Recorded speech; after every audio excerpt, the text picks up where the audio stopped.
Assalamualaikum warahmatullahi wabarakatuh. Selamat pagi teman-teman mahasiswa semuanya. Semoga dalam keadaan sehat ya. Kembali lagi berjumpa di pagi hari ini, mata kuliah perilaku konsumen. Kebetulan sekarang kita masuk ke dalam pertemuan 11 ya. Kita ketinggalan beberapa pertemuan nih. Nanti pada saat apa tuh namanya? Minggu tenang mungkin bisa diisi ya nanti. Ya, pertemuan 11 ini membahas tentang culture ya, budaya, kemudian ada sub budaya juga gitu ya. Langsung saja kita ke materi ya. Sebentar saya share screen dulu.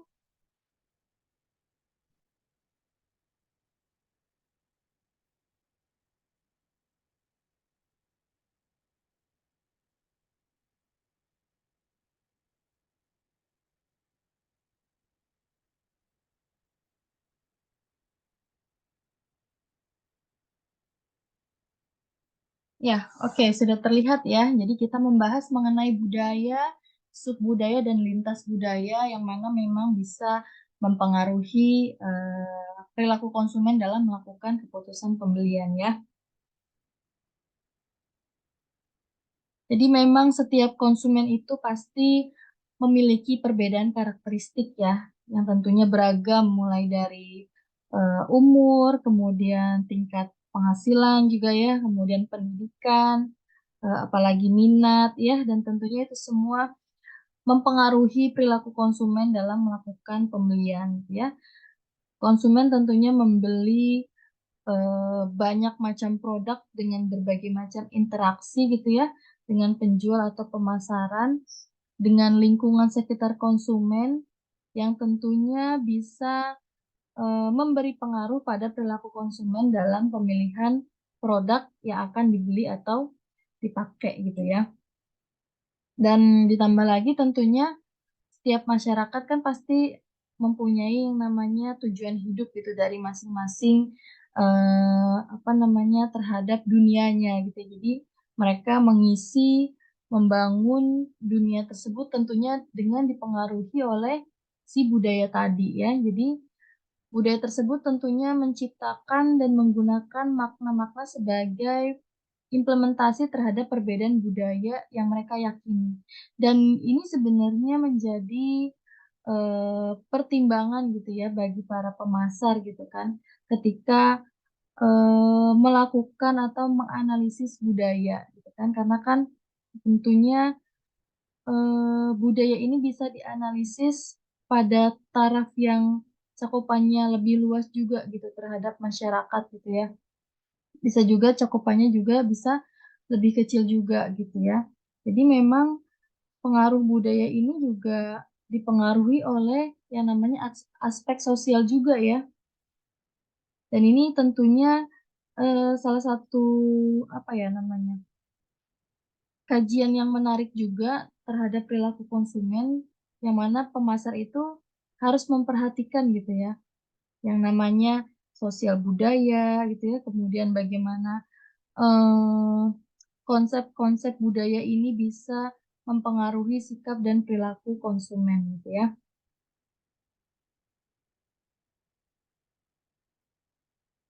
Nah, di sini ada pengertian budaya ya. Jadi, budaya secara luas ini merupakan makna yang dimiliki bersama oleh sebagian besar masyarakat dalam suatu kelompok sosial. Ini menurut Peter dan Olson ya.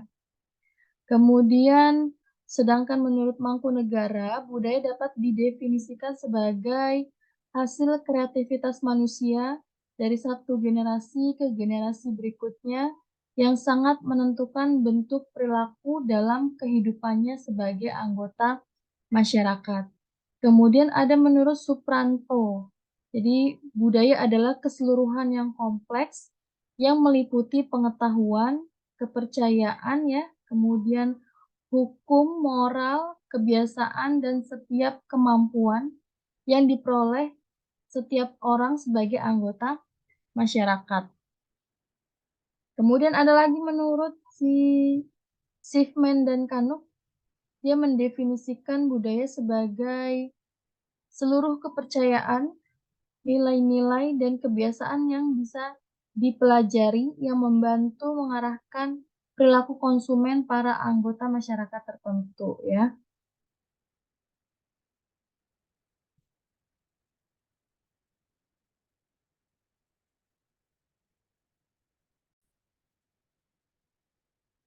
Ya, kemudian, sebenarnya budaya dalam kehidupan sehari-hari ini pengaruhnya tidak terlihat ya. Maksudnya kita kadang tidak sadar kalau ternyata budaya loh yang mempengaruhi sikap dan perilaku kita juga gitu ya. Karena kan, ini berjalan secara apa ya namanya, otomatis gitu ya, secara alamiah gitu.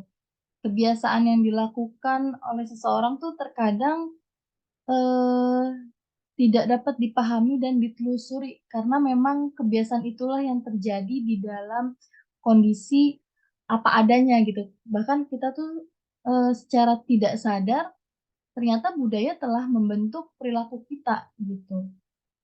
Karena kan selain budaya lahir karena untuk memenuhi kebutuhan manusia dalam masyarakat, tentunya budaya juga kan memberikan aturan, kemudian memberikan, arahan dan pedoman juga kepada manusia, dalam mengatasi setiap persoalan yang dihadapi gitu ya. Apalagi kalau, contohnya aja kayak misalkan budaya dalam skup yang lebih kecil ya, artinya dalam konteks yang lebih mikro gitu ya. Budaya mengajarkan kepada kita bagaimana cara berpakaian yang sesuai dengan, keadaan tertentu gitu ya. Kemudian bagaimana budaya mengajarkan kita cara berkomunikasi dengan berbagai strata sosial. Nah, itu kan juga pengaruh dari budaya juga gitu kan. Kemudian cara makan kita ya kan, yang pantas itu seperti apa gitu kan, tentunya kan ada perbedaan antara, budaya kita dengan budaya di negara lain gitu ya. Nah itulah, makanya kenapa, sikap dan perilaku kita itu secara tidak langsung kita mungkin tidak sadar kalau ya memang itu adalah pengaruh daripada budaya kita gitu, budaya di sekitar kita ya. Dan tentunya budaya juga sebenarnya bisa dipelajari ya melalui berbagai macam media gitu ya, dari mulai, pembelajaran formal ya, pembelajaran informal juga, kemudian dari, apa namanya, on the spot juga secara teknis gitu ya. Jadi bisa budaya itu sebenarnya bisa dipelajari.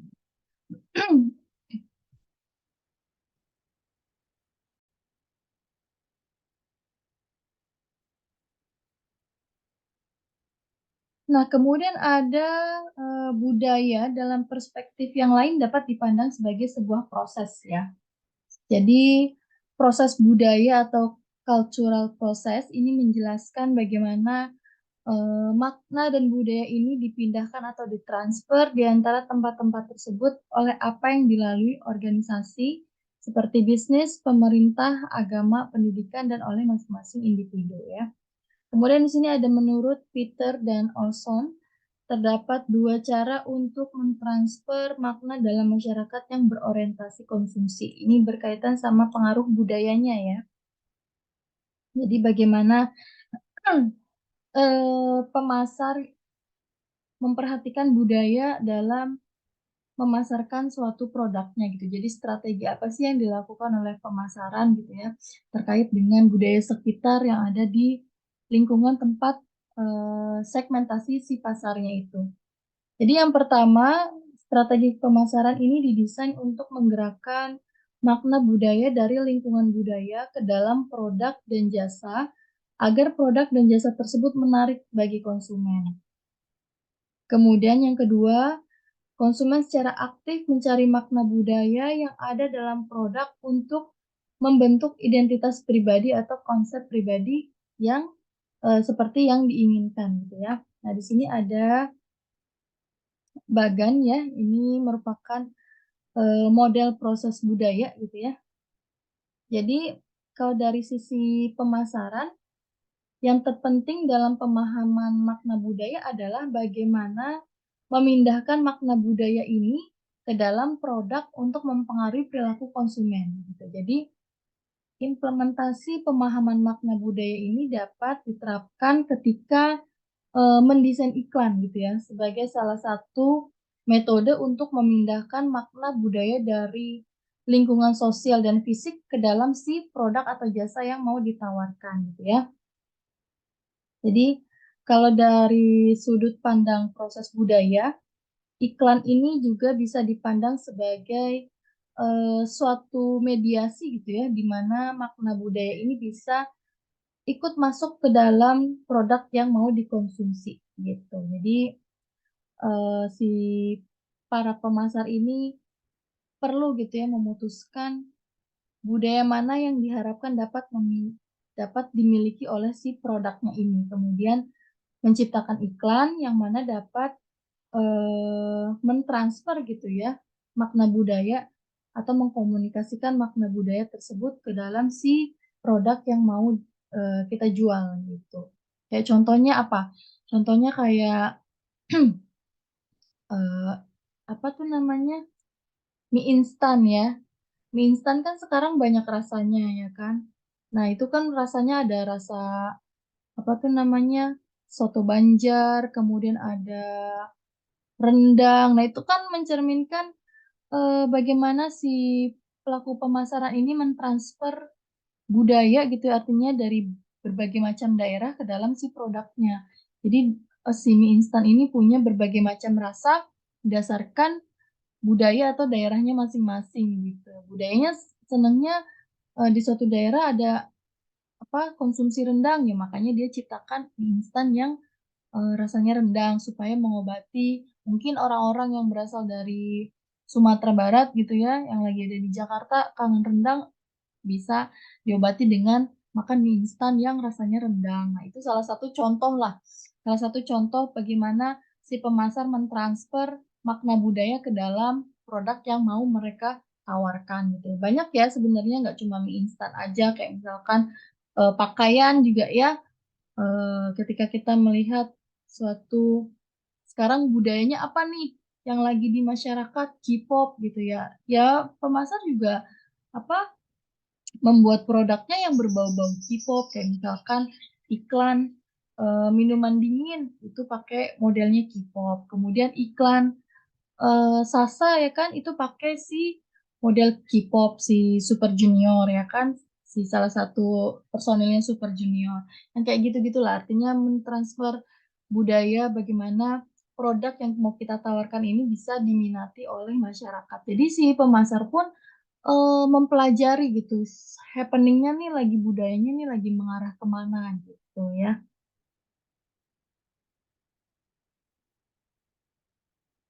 Kemudian di dalam si bagian ini ya model proses budaya ini mengungkapkan ada yang namanya ritual untuk memindahkan makna dari produk kepada konsumen ya. Jadi ritual ini artinya ini bukan ritual yang klinik ya, maksudnya ini hanya istilah aja gitu ya.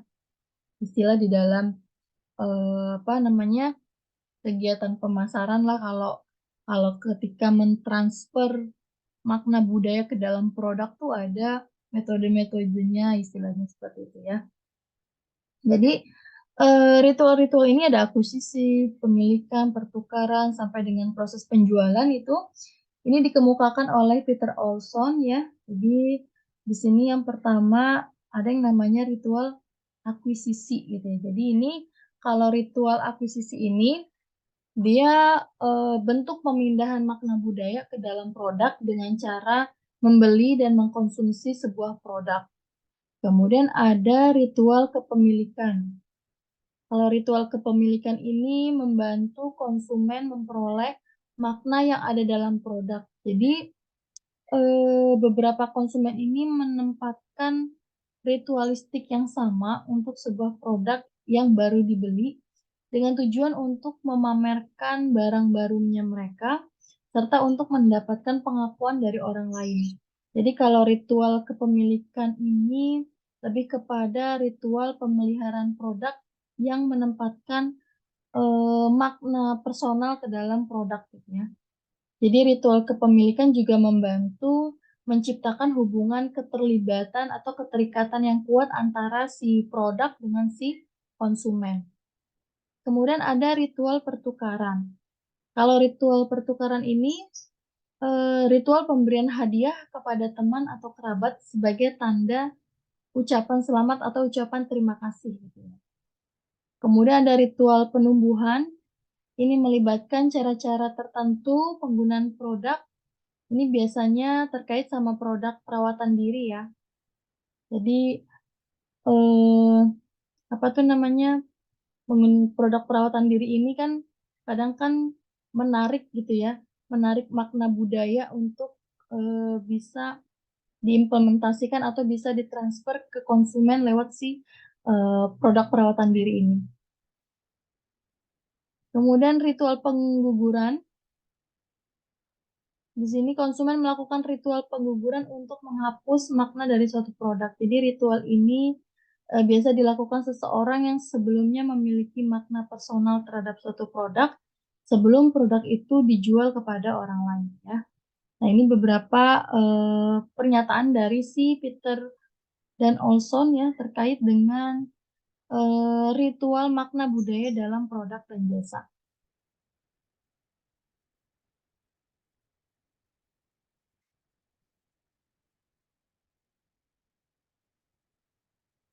Kemudian ada yang namanya dimensi budaya ya. Jadi menurut hasil penelitian yang dilakukan oleh Hofstede 1980 dalam penelitiannya Palilati pada 50 negara, ini ada 4 dimensi budaya yang mempengaruhi pembuatan keputusan pembelian dalam masyarakat ya.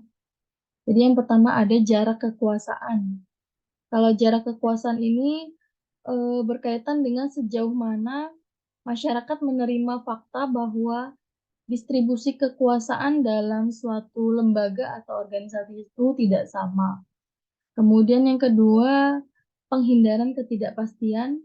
Ini terkait dengan sejauh mana masyarakat merasa terancam oleh ketidakpastian dan situasi yang tidak pasti. Kemudian ada individualisme, mencerminkan sejauh mana masyarakat memperhatikan dirinya dan keluarga terdekatnya. Kemudian ada maskulinitas, ini mencerminkan sejauh mana nilai dalam masyarakat lebih dominan dalam maskulinitasnya, dilihat dari ketegasan dalam rasionalitas berpikir, kemudian perolehan uang, serta pandangan atas kualitas hidup, ya, kemudian fungsional, serta pendekatan utilitarian lainnya. Tentunya kalau dalam lawan maskulinitas ini feminitas ya.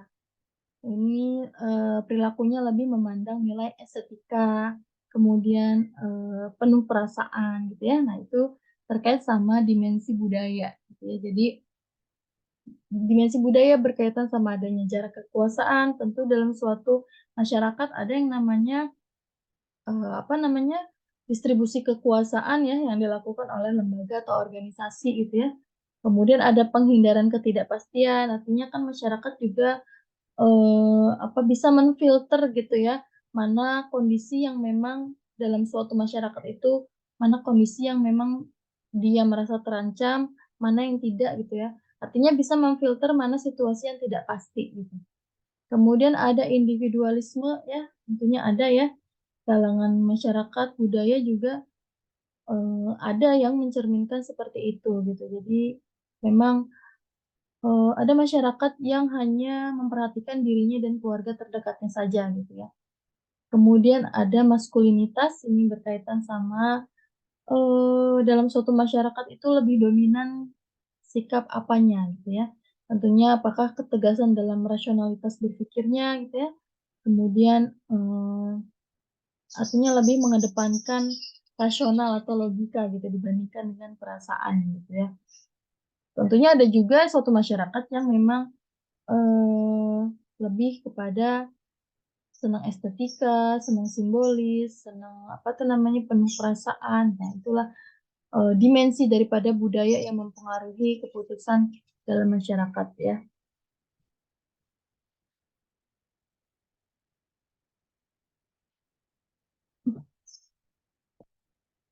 Kemudian menurut Cateora dalam Prasetyo dan Ihalau, Budaya memiliki 5 dimensi yang diekspresikan dalam perilaku komunitasnya. Yang pertama ada dimensi materialistik ya.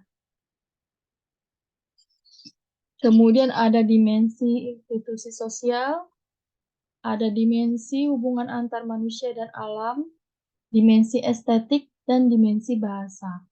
Jadi kalau si Sateora ini dia mengkelompokkan dimensi budaya itu ada yang namanya dimensi materialistik. Kalau dimensi materialistik ini dimensi yang menggambarkan materi ya. Jadi termasuk juga teknologi ya. Jadi yang digunakan seseorang dalam menjalankan kehidupannya. Artinya apa ya? Realistis lah ya. Semua kehidupan manusia ini pasti membutuhkan yang namanya materi dan tidak terlepas daripada teknologi gitu ya. Kemudian ada dimensi yang namanya institusi sosial. Nah, ini lebih kepada bagaimana masyarakat berbaur gitu ya dengan lingkungan sosialnya ya. Apa adanya perkumpulan atau paguyuban dalam suatu masyarakat, dalam kelas sosial ya. Kemudian ada hubungan antar manusia dan alam ya. Ini terkait sama masih seputar interaksi antar sesama manusia. Kemudian tapi ini ditambah lagi dengan adanya apa tuh namanya sistem keyakinan dalam diri berkaitan sama agama gitu ya. Kemudian dimensi estetik ini tentu masyarakat yang menyukai keindahan ya, seni gitu ya, apa namanya simbolis, perasaan dan segala macam yang berkaitan dengan estetika. Gitu. Kemudian dimensi bahasa ini tentunya bagaimana gaya masyarakat dalam berkomunikasi itu budayanya seperti apa ketika mereka berkomunikasi kayak misalkan kalau Jawa itu kan lebih pada yang halus, slow, mellow gitu ya. Kalau Batak yang mungkin agak kasar meskipun niatnya bukan marah-marah tapi terkesan bicaranya seperti marah-marah gitu ya. Itu dimensi bahasa gitu. Baik verbal maupun non verbal ini terkait sama cara masyarakat dalam berkomunikasi. Kemudian makna dan kandungan budaya. Ya. Jadi makna budaya ini adalah makna dasar yang sama yang dipahami dan dianut oleh sebagian besar kelompok sosial dalam sebuah masyarakat. Makna budaya juga diciptakan dan dibangun oleh masyarakat dalam suatu kelompok melalui interaksi sosial mereka ya.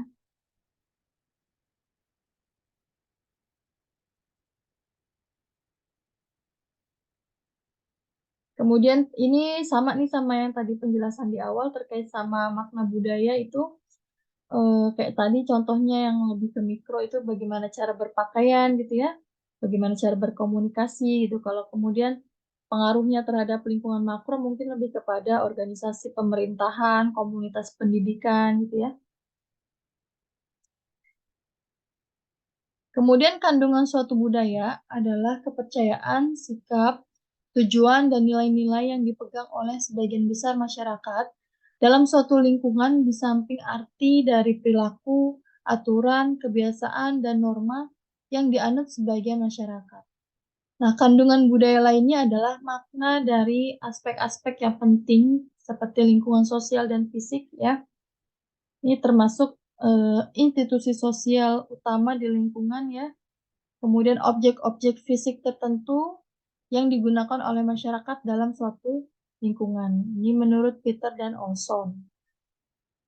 Kemudian kalau menurut Schiffman dan Kanu, kepercayaan terdiri dari sejumlah besar pernyataan mental dan verbal yang menggambarkan pengetahuan dan penilaian khusus seseorang mengenai sesuatu, sedangkan nilai pada dasarnya juga merupakan kepercayaan. Namun nilai berbeda dengan kepercayaan karena memang harus memiliki beberapa kriteria ya.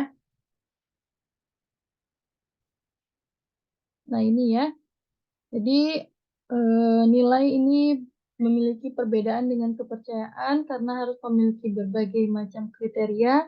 Yang pertama, relatif sedikit jumlahnya ya. Kemudian berlaku sebagai pedoman bagi perilaku yang tepat secara budaya, abadi atau sulit diubah ya, kemudian tidak terikat pada objek, dan diterima secara luas oleh anggota masyarakat. Kemudian sedangkan kebiasaan adalah cara perilaku yang kelihatan yang merupakan cara berperilaku yang tentunya disetujui dan diterima secara budaya dalam berbagai kegiatan tertentu ya.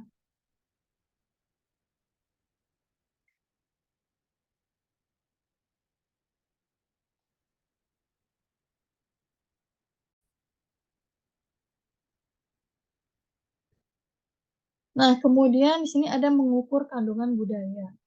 Jadi, menurut Peter dan Olson, dalam pemasaran telah digunakan berbagai macam prosedur untuk mengukur kandungan budaya ya. Jadi untuk mengukur bagaimana sih pengaruhnya budaya ini terhadap produk yang mau mereka buat gitu ya. Dan tentunya ini kan harus dianalisa dulu oleh si bagian pemasaran gitu ya. Nah, di sini ada yang namanya metodenya ada yang namanya analisis kandungan.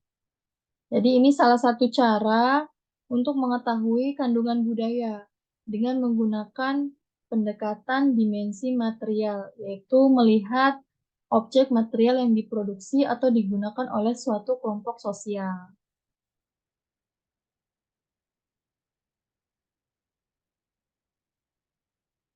Misalnya, peneliti konsumen bisa mengkaji beberapa iklan untuk mendapatkan pandangan yang mendalam tentang nilai dominan dalam suatu budaya. Jadi kita bisa melihat iklan-iklan sebelumnya sebagai bahan referensi kita. Ini di suatu daerah ini kira-kira yang lebih sering muncul iklannya itu tentang apa ya gitu. Nah, itu kan sebagai gambaran mewakili kalau ternyata iklan yang sering muncul itu adalah ya bagian daripada budaya setempat gitu. Jadi ketika kita mau membuat iklan pun bisa mengacu dari situ sebagai referensi. Kemudian peneliti lapangan atau etnografis ya, peneliti lapangan etnografis. Jadi pemasar ini mulai menggunakan metode etnografis untuk mempelajari budaya. Jadi kalau metode ini melibatkan pengamatan rinci dan tentunya panjang ya.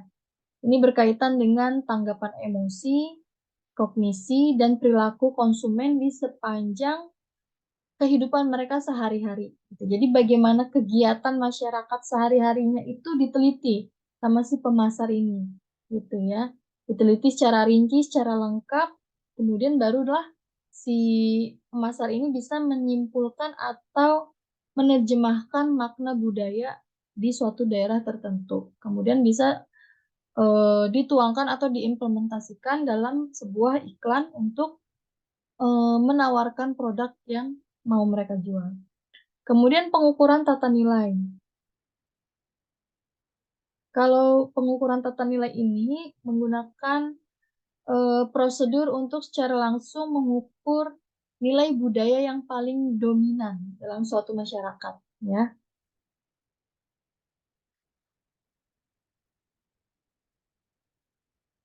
Jadi masyarakat itu dominannya dari segi apanya mungkin dominannya ke segi apa komunikasinya gitu kan, lebih senang berinteraksi sosial. Nah, makanya ketika menciptakan iklannya pun produknya itu ya harus interaktif gitu iklannya supaya menarik perhatian konsumen.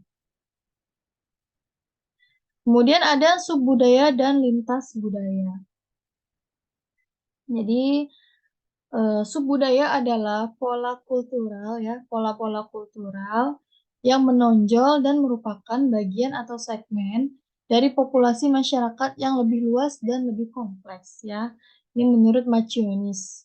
Kemudian ada lagi menurut si Peter dan Olson, subbudaya adalah sekelompok orang tertentu dalam sebuah masyarakat yang sama-sama memiliki makna budaya yang sama untuk tanggapan afeksi dan kognisi perilaku, dan faktor lingkungan. Kemudian menurut Hawkins, mengemukakan bahwa subbudaya adalah bagian dari suatu budaya besar yang anggotanya dapat berbagi pola perilaku. Menurut Sigmund dan Kanuk, subbudaya adalah sebagai kelompok budaya yang berbeda yang ada sebagian segmen yang dapat dikenali dalam masyarakat tertentu yang lebih luas dan lebih kompleks ya. Jadi ini menurut para ahli terkait sama sub budaya. Jadi memang semua konsumen itu secara simultan adalah anggota daripada lebih dari satu si subculture ya, karena kan memang banyak gitu ya. Makanya si tugas pemasar ini harus berusaha mengerti bagaimana keanggotaan pada subculture tersebut gitu. Jadi bagaimana subculture ini bisa mempengaruhi perilaku konsumsi yang penting daripada si konsumen ya.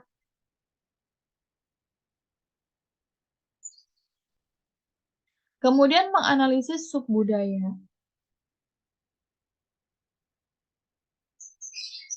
Jadi analisis subbudaya ini juga dilakukan dalam beberapa tahap ya.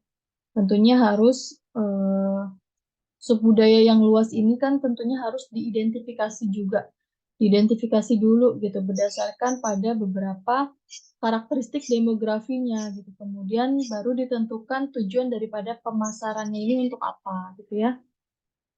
Mungkin kelompok budaya yang cakupannya luas gitu ya bisa disegmentasikan lebih lanjut ke dalam sub-sub budaya yang didasarkan pada karakteristik demografinya gitu ya, seperti kayak tingkat pendapatan, kemudian struktur usia, tempat tinggal gitu ya. Jadi memang proses segmentasi tersebut harus dilakukan sehingga kita bisa tahu nih, pemasar bisa tahu sub budaya yang paling kecil itu didefinisikannya nih seperti apa gitu kan. Jadi bisa bisa dilakukan definisi terhadap suku budaya tersebut dengan cara yang lebih akurat gitu ya.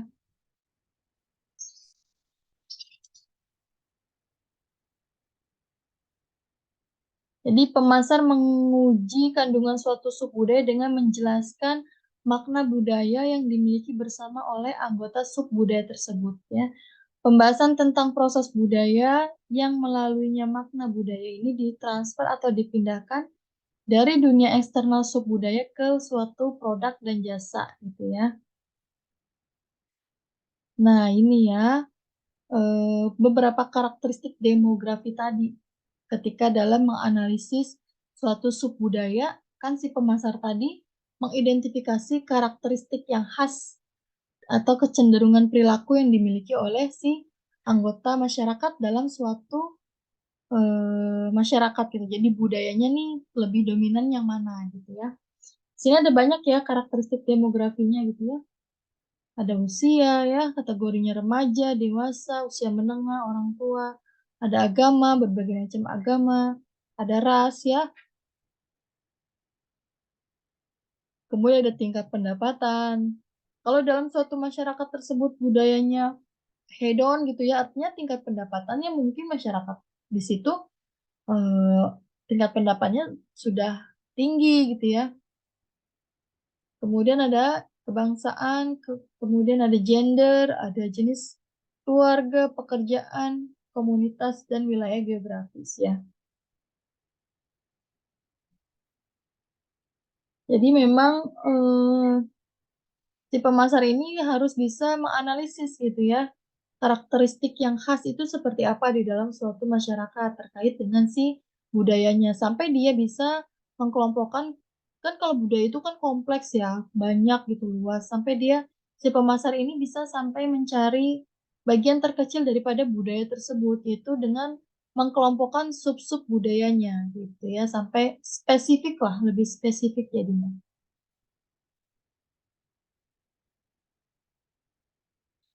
Ketika sudah spesifik begini kan artinya jadi banyak ya, jadi beragam gitu ya subbudayanya.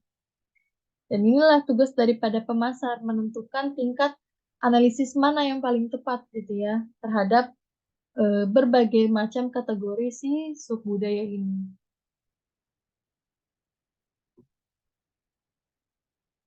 Nah, di sini ada berbagai macam subbudaya, yaitu ada subbudaya geografis ya. Tentunya kalau subbudaya geografis ini mengidentifikasinya berdasarkan wilayah. Jadi bagaimana pakaian di suatu wilayah A tentu berbeda dengan pakaian yang ada di wilayah B. Makanannya juga berbeda ya kan. Hanya setiap setiap eh, jalan-jalan pergi ke suatu daerah pasti eh, apa namanya ciri khasnya beda-beda gitu ya. Jadi berdasarkan wilayahnya gitu. Ya, misalkan di Indonesia kayak orang Jawa itu suka makanan yang manis ya. Kemudian ke Padang, ke Sumatera Barat itu makanannya udah pedes-pedes semua ya. Gitu. Jadi memang apa namanya? Perbedaan budaya geografis ini bisa membantu para pemasar untuk mendefinisikan pasar-pasar lokal gitu ya dari sudut gaya hidup dari suatu masyarakat tertentu. Jadi memang selain berbagai variasi subbudaya yang regional gitu ya, itu juga bisa memberikan apa ya, dukungan tambahan gitu bagi para pemasar kalau pemasar ini bisa memandang bahwa pola konsumsi dari segi subbudaya geografis ini harus bisa dipertimbangkan atau diperhatikan gitu ya ketika merencanakan berbagai usaha atau promosi suatu produk. Kemudian ada subbudaya usia ya.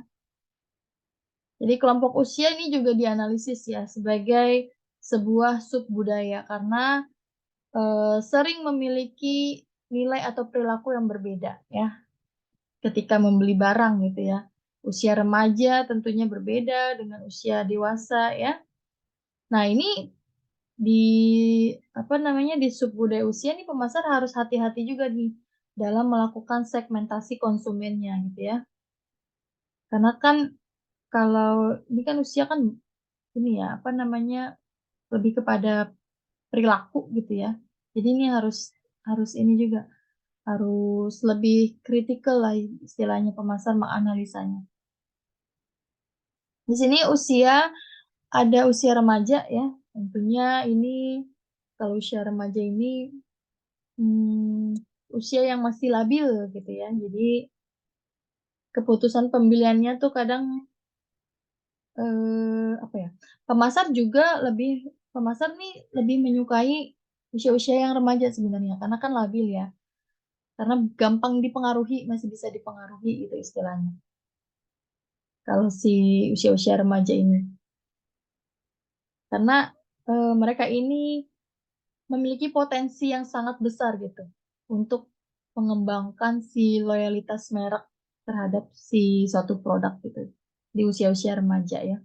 Karena kan usia remaja ini usia-usia yang serba pengen tahu gitu ya, serba pengen coba gitu. Jadi ada make up bagus dikit, bikin glowing, langsung dibeli gitu ya. Nanti ada lagi yang lebih glowing padahal udah punya make up sebelumnya, beli lagi gitu. Artinya kan senang mencoba, senang senang mencari tahu hal-hal baru gitu ya. Jadi ini potensinya besar untuk pemasar ketika menganalisis si usia remaja ini. Jadi kecenderungan untuk membeli produk di usia remaja itu lebih banyak. Usia remaja lebih banyak eh, belanjanya lah gitu, teenager kan ya. Karena apa namanya tuh, yaitu masih belum bisa memikirkan kalau produk ini eh, membeli itu hanya karena ingin gitu. Kalau usia remaja tuh ya, bukan karena butuh, bukan karena fungsinya gitu, lebih kepada keinginannya, keinginan untuk tahu, keinginan untuk mencoba gitu ya. Kemudian ada yang namanya baby boomer, usia baby boomer. Kalau usia baby boomer ini sekitar permulaan 30-an sampai 40-an. 30 sampai 40 tahun. Nah, kalau ini kan lebih lebih apa ya? Generasi kita lah inilah ya, lebih lebih mature lah ketika mau membeli produk gitu ya. Lebih mementingkan sesuai kebutuhannya gitu ketika membeli produk.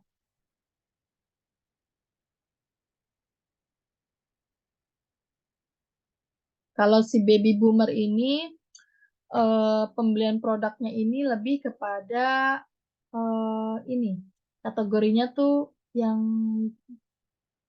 memikirkan masa depan lah istilahnya kayak perumahan gitu ya.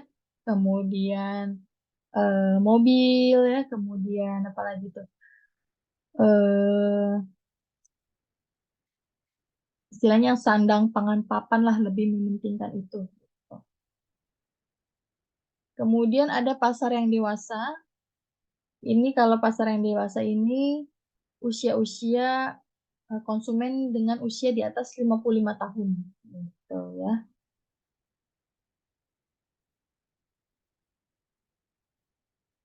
Jadi kalau lebih ke mau mendekati usia pensiun lah ya.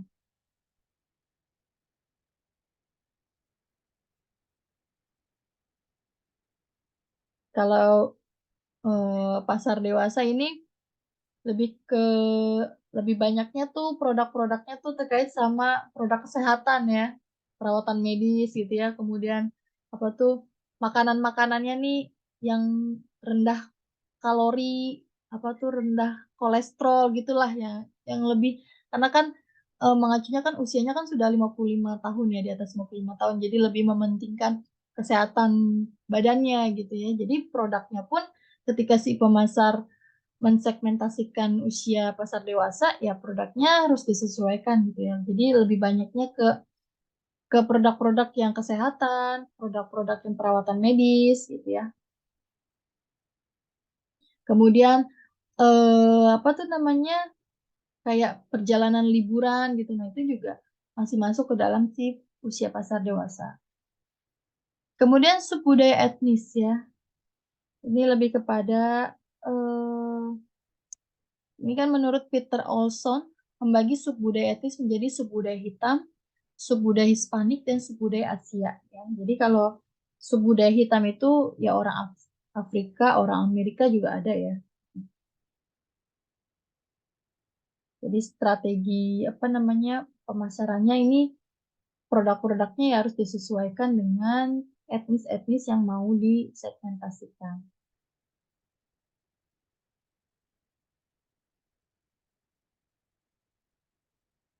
Kalau Hispanik ini etnis Spanyol ya. Jadi ini eh, nenek moyangnya itu berbahasa Spanyol kayak dari Meksiko gitu ya. Kemudian Puerto Rico, Kuba, itulah Amerika apa negara Amerika Tengah dan Selatan sana lah.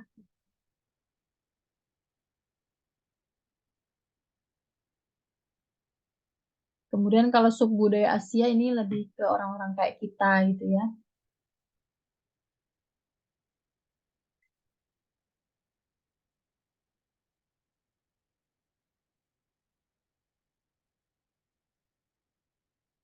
Kemudian ada yang namanya lintas budaya ya. Kalau lintas budaya ini mah antar negara ya biasanya kan. Karena udah apa namanya terbukanya era globalisasi gitu ya. Kemudian adanya pasar bebas juga. Jadi mobilitas sumber daya ekonomi ini jadi semakin mudah gitu. Jadi bergeraknya dari satu negara ke negara lain tuh udah kayak nggak ada celahnya lagi gitu. Udah langsung cus aja gitu ya. Jadinya sebagai implikasinya ya bisnis antar negara menjadi semakin berkembang gitu ya. Dan apa namanya potensi pasar luar negerinya juga sangat besar juga ya. Dan interaksi perdagangan internasional juga semakin ini juga semakin sering juga. Apalagi sekarang dengan adanya digital online ya, kita mau beli barang dari luar negeri aja nggak perlu harus keluar negeri ya kan. Cukup dari Jakarta mau beli barang yang ada di Singapura, ya tinggal pesan online aja datang juga barangnya gitu ya. Nah, untuk mengembangkan strategi yang efektif dalam budaya yang sangat beragam ini, tentunya si pemasar nih perlu memahami adanya perbedaan makna budaya antara si negara yang satu dengan negara yang lain.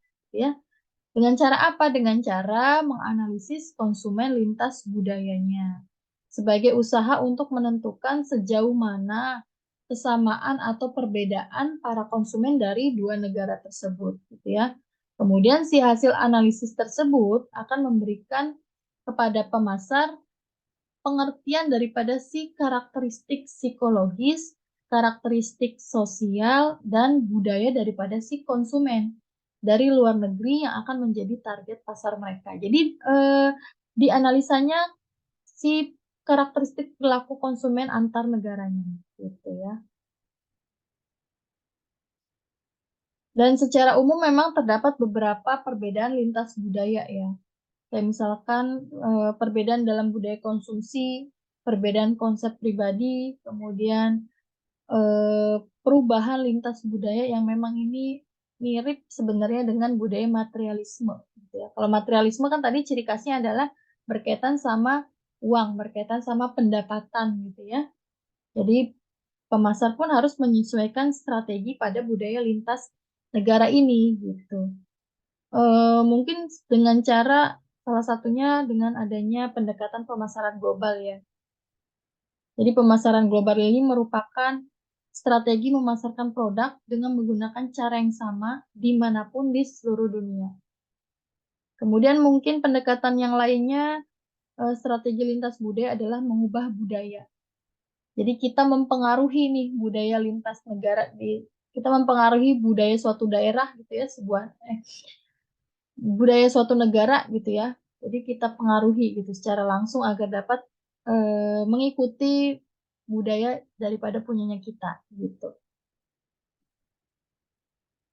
Kayak sekarang ya kan, kita kan juga sudah dipengaruhi kan dengan budayanya K-pop ya kan. Nah, itu kan juga jadi salah satu strategi pemasaran lintas budaya yang mengubah budaya gitu. Cuman ya untungnya aja mungkin karena masyarakat kita cenderung lebih eh, apa ya namanya, lebih menjaga tata krama adat ketimuran gitu ya. Jadi tidak terlalu ekstrim lah apa namanya merubah budayanya gitu. Mungkin hanya ya dari sekian ratus juta penduduk ya mungkin hanya seperempatnya gitu ya. Kenapa kenapa bisa dibilang sudah mengubah budaya? Karena di area publik pun mereka juga sudah biasa aja, udah terang-terangan gitu ketika memakai kostum-kostum yang ala-ala Korea gitu kan. Nah, itu jadinya apa namanya sudah bisa mengubah suatu budaya di masyarakat di suatu negara gitu. Ya, baik itu ya terkait dengan materi kita pada pagi hari ini ya. Jadi nanti akan ada diskusi dan ada tugas sedikit ya. Diskusinya terkait sama pengaruh budaya terhadap perilaku konsumen ya. Jadi silakan berdiskusi bagaimana budaya bisa mempengaruhi perilaku konsumen dalam melakukan keputusan pembelian. Seperti tadi yang sudah disampaikan ya, bagaimana budaya bisa mempengaruhi perilaku konsumen. Nanti silakan berdiskusi, silakan sharing ya di apa namanya di forum diskusi e-kampus. Kemudian nanti ada tugas sedikit di laman tugas e-kampus.